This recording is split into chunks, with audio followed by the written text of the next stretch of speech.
tidak menerokai ayatullah. Padahal jelas sekali inna fi khalqis samawati wal ardi wa ikhtilafil laili wan nahar.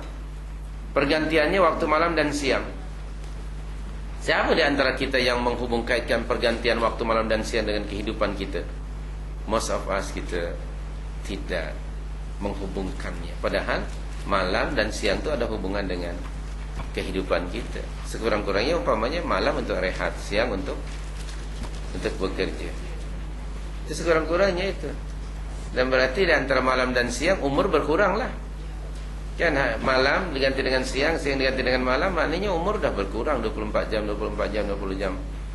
Yang diperuntukkan oleh Allah kepada kita ini kita tidak tahu kan jumlahnya. Yang kita tahu berkurang.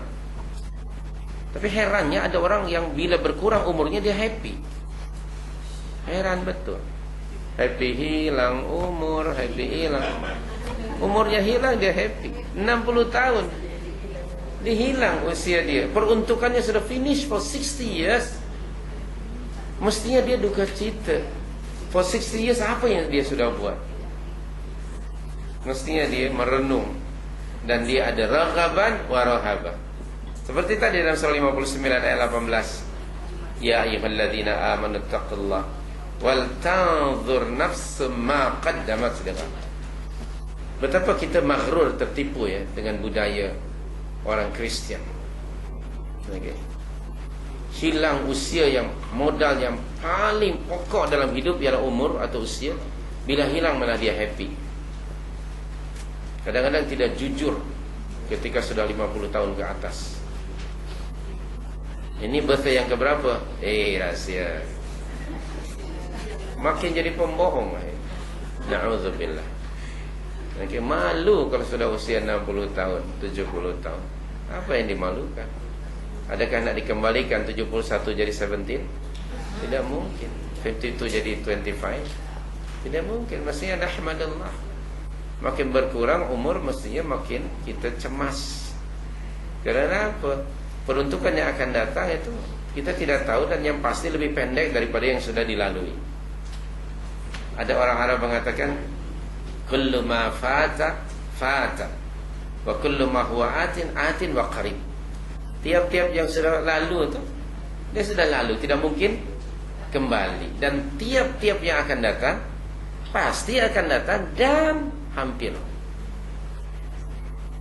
Macam kita sekarang, masa kita ke alam kubur lebih hampir daripada ke zaman masa muda. Okay?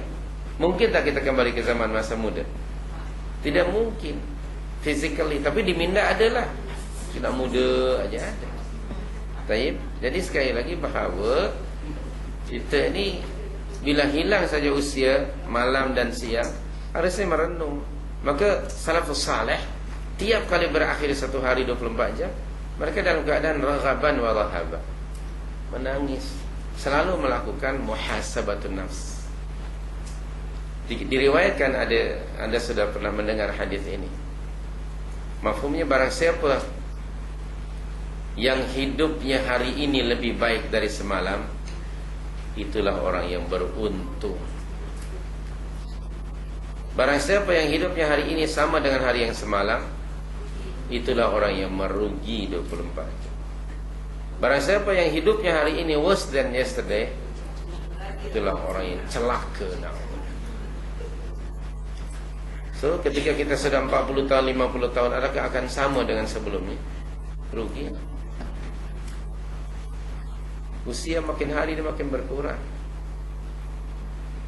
1 jam yang lalu tidak mungkin kembali kepada kita. Dan yang berkurang bukan hanya usia, semua daya dan upaya.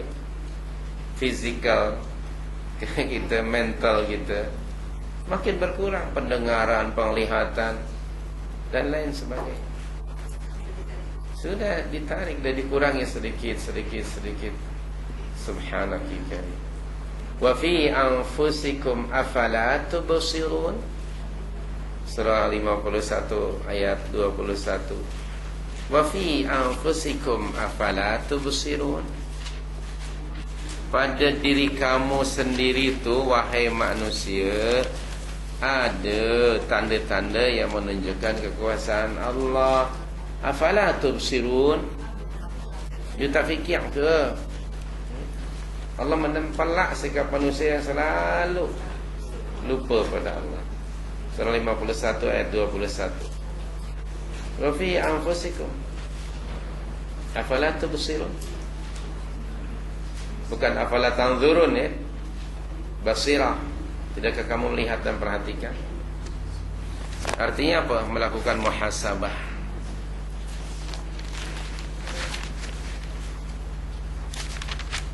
Baik.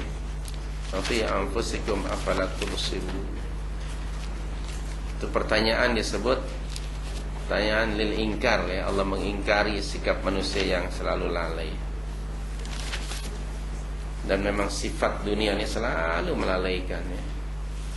Menyeronokkan dunia sehingga lupa kita.